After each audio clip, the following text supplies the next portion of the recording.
So, after the discussion on the different financial institutions which exist in India, which includes commercial banks, mutual funds, insurance companies, the non-banking financial companies, credit rating agencies, venture capitals, then we have the merchant banks, etc.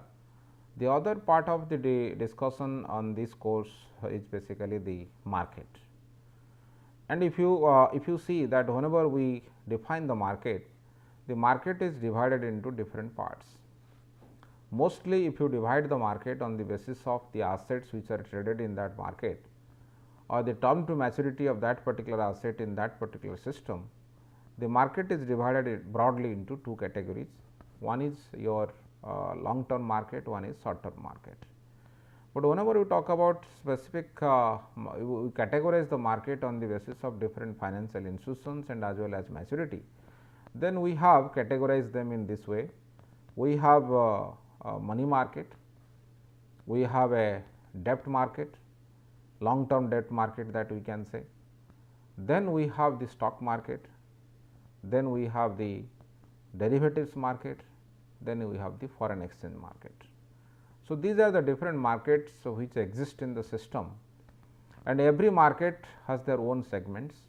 Some markets have both primary and secondary segments, and now the major objective of our discussion is to see that how the market works, what are the different issues which are related to this particular type of markets, and how these markets in this particular market the trading takes place, who are those major participants in this market, what are those different type of markets within that particular market. So, these are the different questions we will address whenever we discuss about the different markets. So, before going to discuss in detail, let us first start the discussion on the money market.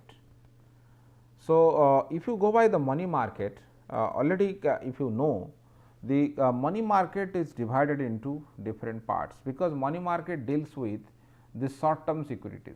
Mostly the maturity period in the money market is maximum up to 1 year. The whatever instruments are traded in the money market, this maturity period can go from 1 day to 1 year. 1 day means this is overnight basis, that market the trading can take place, or it can go up to maximum 1 year.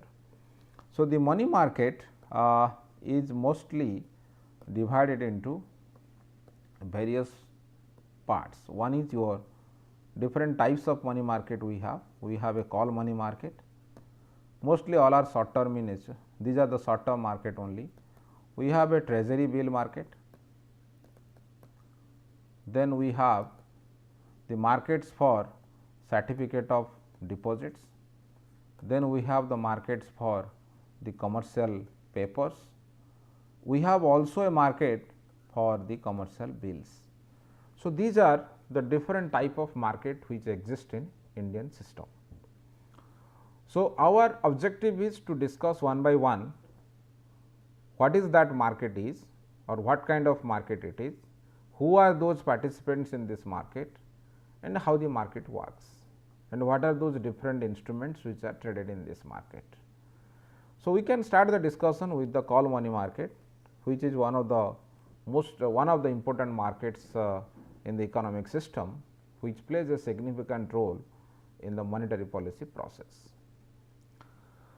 So, first of all, let us see what do we mean by the call money market. So, whenever we talk about call money market, here mostly the call money market is a day to day market, it is an overnight market, and whatever surplus funds are available in a particular day, these are transacted in this market, and mostly the transactions or the trading takes place between the banks. The common investors or common retail investors do not participate in the call money market in the overnight basis. Mostly the market is confined to the banks, or we can call that it is an interbank market. So, the one bank can borrow from another bank, one bank can lend to another bank on the basis of their requirements. So, that is why the call money market basically is applicable for the commercial banks or banks which are operating in the financial system. And the basic necessity or use of the call money market is it helps the banks to borrow the money without any collateral. Call money market, for trading in the call money market, banks do not have to give any collateral. The money is borrowed for one day or for overnight basis from another bank on the basis of the requirement of that particular bank, and the bank does not have to pay any collateral to another bank from which they take the loan. And mostly the loans are taken to maintain the CRR, the cash reserve ratio. You know what do you mean by cash reserve ratio?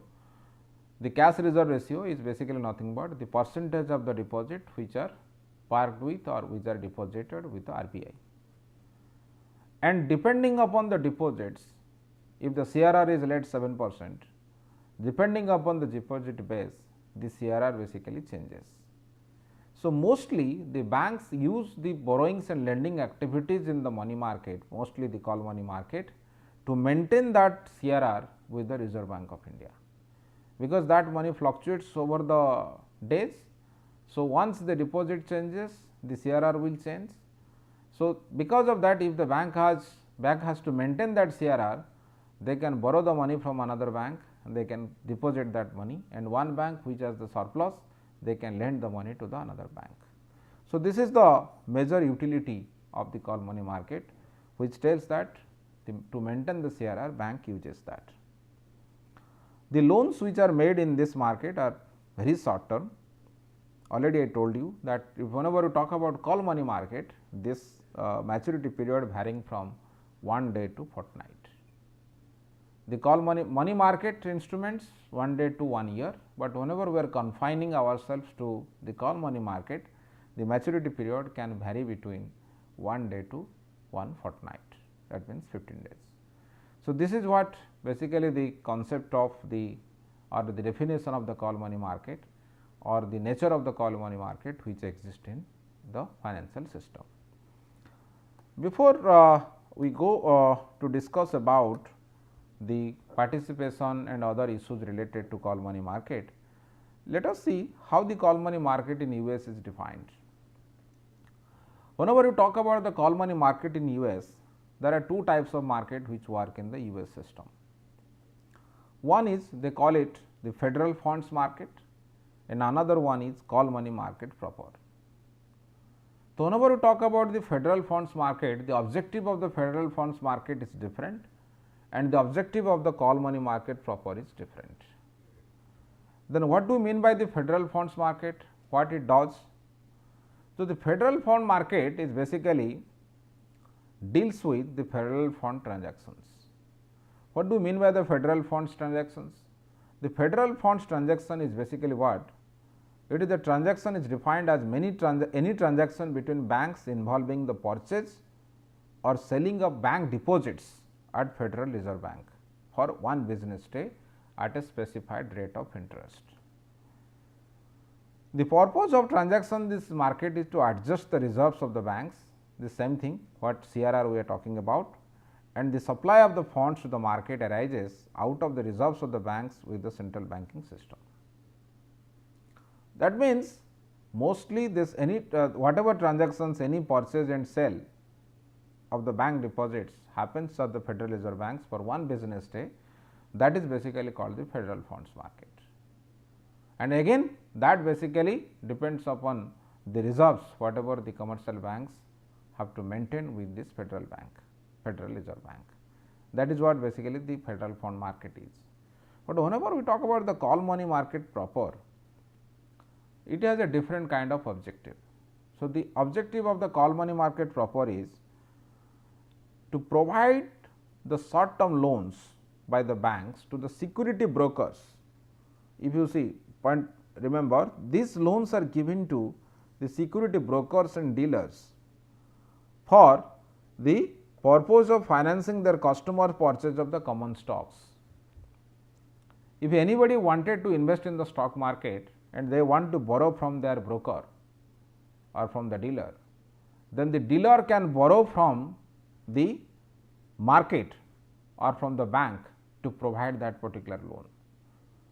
So, which is not existing in India, but this particular market is existing in US, where any kind of transactions if any retail investor wanted to do, so they can invest by borrowing the money from the broker also, and if broker has not enough money with them, then the broker can borrow with a certain interest from the different banks, and that particular market is called the call money market proper in the US context.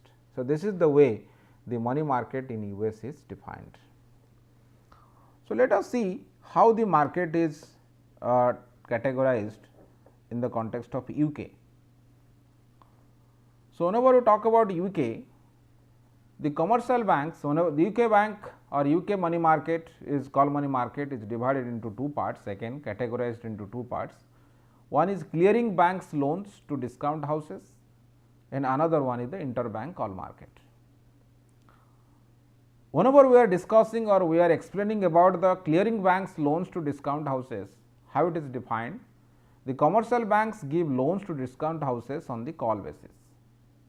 These loans are normally payable when demanded and mostly they are the secured loans.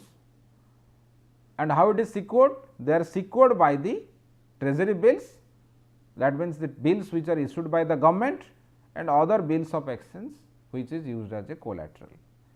So, the loans are given to the discount houses who basically discounting the finances or providing the finances, and these particular loans whenever they take from the commercial banks. So, the loans are basically is the secured loans, that means there is the collateral against that. And what kind of collateral they give? They give the collateral in terms of the treasury bills and other bills of exchange whatever they have. So, that is basically clearing banks loans to discount houses, and these loans are given to discount houses only by the commercial banks. And whenever we talk about the interbank call market, they are the lending borrowing between the banks, merchant banks, the overseas banks, foreign banks. That means, it is an interbank market. It is more or less synonymous with the Indian context, where our operation works with the interbank transactions. So, our call money market is interbank market, and here also we have seen the interbank call market which exists in UK, which is basically always do the business within the different banks which are operating or which are working in that particular system. So, that is why these are two types of call money market which exist in the UK also. Like US, you have two types of call money market which operate in the UK market. So, let us now go to the Indian context, that how in India the call money market works. In India, already I told you that the banks basically do the transactions in the call money market, and they demand the money for some specific reasons. Either there is a large payments in day or large remittances which has happened in that particular day, or to maintain the CRR, the liquidity with the RBI. So, these are the basic purpose, that one bank borrows from another bank and one bank lends to another bank. Who has the surplus? They provide the lending, and the particular bank who has the deficit, they always go for the borrowings. Who are the participants in this particular market in India? Already I told you the major participants in this particular market is the commercial banks, all type of commercial banks, scheduled, non-scheduled, foreign banks, state, district, urban, cooperative banks, discount house, and we have the STCI, Security Trading Corporation of India, which was again established by the RBI. They also do the transactions in the foreign this kind of call money market. So, these are the major players who are basically, and mostly we can say this particular bank is a interbank lending market. This is a interbank lending market which is more or less synonymous with the interbank market in UK. So, these are the major participants which basically are available in this particular call money market in India. Then if you see the concept of the primary dealers was started, and mostly the primary dealers are in India. We have a concept called primary dealers, and mostly the primary dealers are the commercial banks. And there are some standalone companies or standalone financial institutions, they also got the status of the primary dealer, and they also do the transactions in the call money market. Which are those? You have ICICI Securities, Primary Dealership Limited, Morgan Stanley India Primary Dealer Private Limited, Nomura Fixed Income Securities Private Limited, SBI DFHI, STCI already I told you, Goldman Sachs Capital Market Private Limited, Bank of America, Bank of Baroda, Canada Bank. These are the banks, and apart from the banks there are some standalone companies who also got the license from RBI to do the transactions in the call money market. So, these are already I told you, this ICICI Securities, Morgan Stanley, Nomura, SBI DFHI, then you have the STCI. It was previously called DFHI, now the SBI has taken over the DFHI. So, the major sponsor of the DFHI is the State Bank of India, that is why it is called the SBI DFHI, Discount Fund Finance House. This is what is totally sponsored by the State Bank of India now. There are some foreign banks which also participate like HSBC, Hong Kong and Shanghai Banking Corporation, you have JP Morgan, you have Standard Chartered, you have Deutsche Bank.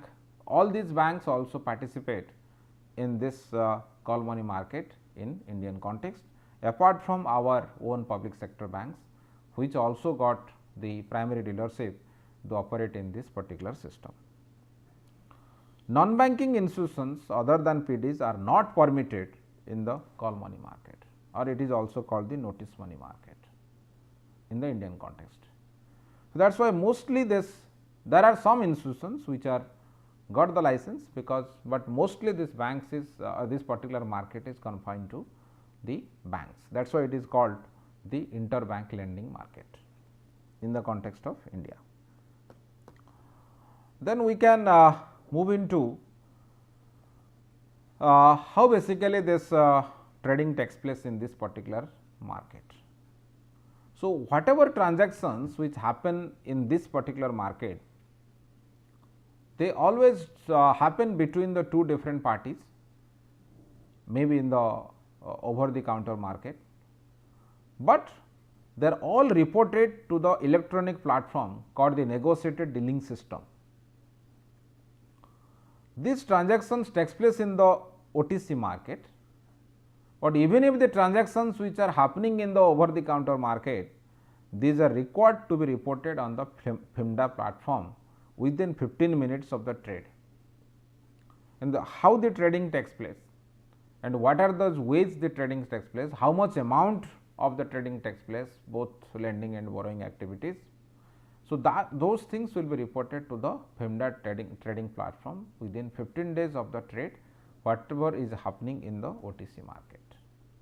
That basically is the regulation always there with respect to the trading in this particular call money market.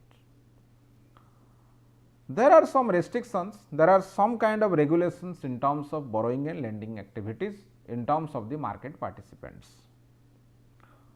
Already we have seen there are mostly the major type of investors or major type of participants in these segments are basically we have the scheduled commercial banks, cooperative banks and the primary dealers, and some of the banks are also primary dealers. So, if it is a scheduled commercial bank, there are two activities, one is borrowing, another one is lending. So, whenever it is coming, we are coming to the borrowing, how much maximum borrowing the scheduled commercial banks can make from the call money market. So, if you see on a fortnightly average basis, the borrowing outstanding should not exceed the 100% of the capital funds, whatever the bank has. The capital fund means it is the sum of the tier 1 and tier 2 capital. Already you know what is tier 1, tier 1 is nothing but the owner's own equity capital, and tier 2 capital is nothing but the subordinate debts and other kind of capital whatever the bank has. So, this on fortnightly basis, whatever capital the bank has, it should not exceed the 100% of that on an average. Some day it may be more, some days it may be less, but in the fortnightly average basis it should not exceed the 100% of the latest audited balance sheet. However, the banks are allowed to borrow a maximum of 125% of their capital funds on any day during a fortnight, because on an average it should be 100%, but for a day maybe maximum they can go up to 125%. But in the 15 days average they should, if one day they are 125, other day may be 70%, other day may be 60%, that is a different issue, but on an average it should not exceed 100%, but in a single day if they need they can go up to 125% if they are the commercial banks in terms of the borrowings. In terms of the lending, if you see, it should not exceed the 25% of their capital. Any single commercial bank cannot lend more than 25% of their capital funds on fortnightly basis average, but they are allowed to lend maximum of 50% on a single day during that particular fortnight. In a single day they can, some days they can go up to 50, but on an average 25% will be maintained in fortnight basis. So, that actually in terms of the lending activities, and for your information, this major lender in this particular system is SBI, which participates in the system little bit late in 1970, but they act as the major lender in the call money market in comparison to the other banks which are operating in the financial system. But whenever we are coming to the cooperative banks, it little bit different, their conditions and their criteria is little bit different. For cooperative banks, the outstanding borrowings of state cooperative banks, district, central cooperative banks, urban cooperative banks, etc., on a daily basis should not exceed 2% of their aggregate deposits as at end March of the previous financial year. Here for the commercial banks it is related to their capital, but whenever we are talking about the cooperative banks is related to their aggregate deposits. It should not exceed, daily basis it should not exceed the 2% of their aggregate deposits. If it is a cooperative, what type of cooperative bank it may be, but the aggregate deposits, what 2% of the aggregate deposits only can be taken as the borrowing, and for lending no limit. But generally the cooperative banks do not lend, they do not have enough money to lend, they only borrow. So, because of that the limit is not given in terms of the lending activities of the cooperative banks, but in terms of the borrowing activities it is 2% of the total deposits whatever they have. But for PDs the criteria is a little bit totally different. If either the bank is a primary dealer or the standalone primary dealers whatever we have, for them in every fortnight up to 225% of their net own funds, that means equity, 225% of their owners equity can be given can be taken as borrowings. Equity means it is only the tier 1 capital related to tier 1 capital, but it is basically owners equity, net owned funds whatever they have. The net owned funds will be 225% of the net owned funds on an average on fortnightly basis can be given as the borrowings. And whenever we are coming back to the lending, in the lending activities the PDs are allowed to lend on an average on a reporting fortnightly up to 25% of their net owned funds. So, in terms of borrowing they can go up to 225% on an average on a fortnightly basis, and whenever we are going for the lending activities they can go up to the 25% of their net owned funds. So, these are the restrictions are imposed by Reserve Bank of India for the conduct of the or the functioning of the call money market in the Indian system. So, they have some restrictions in terms of the borrowing activities and they have some restrictions in terms of the lending activities. then we will see that what are those factors which basically affect the demand for the call loans in the call money market. The call money market demand and supply can be driven by the seasonal factors. It is observed that there is a decline in the money at call and short notice market.